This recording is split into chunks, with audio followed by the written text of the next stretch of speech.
ito ay rated SPG. Striktong patnubay at gabay ng magulang ang kailangan. Hindi na nga mapipigilan ni Rigor ang galit niya sa mga gerero, lalo na sa kayabangan ni Miguelito. Sa utos kasi ni Roberto na hanapin si Erica, ay dito na matutunto nila Lucio ang kinaroroonan ni Erica.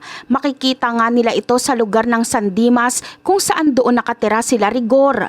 Agad namang kumilos sila Lucio para sana kunin at pasamahin na sa kanila si Erica, ngunit dahil kasama ni Erica si Santino ay dito na nga magkakaroon ng problema dahil hindi makakapayag si Santino na makuha nila Lucio si Erica. Kaya naman, magkakagulo nga sa pagitan nila Lucio at nila Santino. Ngunit madedehado dito sila Santino dahil wala siyang dalang armas kaya tatakbo na lang sila ni Erica at magtatago.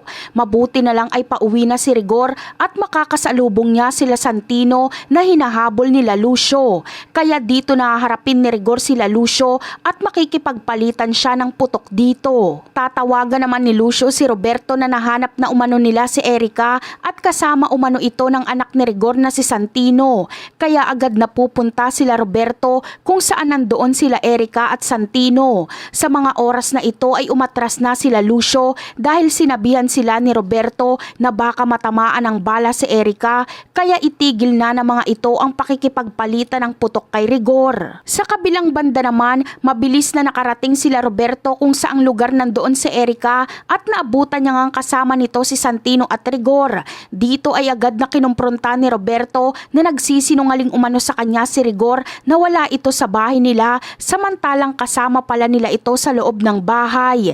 Kaya naman agad ngang tinutukan ng baril ni Miguelito itong si Santino at desidido nga siyang pagbayarin ito sa ginawa niyang pagtatago kay Erica. Ngunit dito nga hindi mapipigilan ni Rigor ang kanyang sarili, kaya tututukan niya rin si Miguelito ng baril at sasabihing subukan nilang saktan ng anak niyang si Santino ay hindi umano sila sasantuhin ni Rigor. Ngunit dahil sa kayabangan ni Miguelito ay hindi niya ibababa ang pride niya para kay Rigor, kaya magkakaputukan sila. At dito na nga madadali ni Rigor si Miguelito. Tatamaan niya ito at agad din itong tutumba. Ito na ang kabayaran ni Miguelito sa ginawang pagpaslang niya kay David. At yan ang aabangan natin. Bye!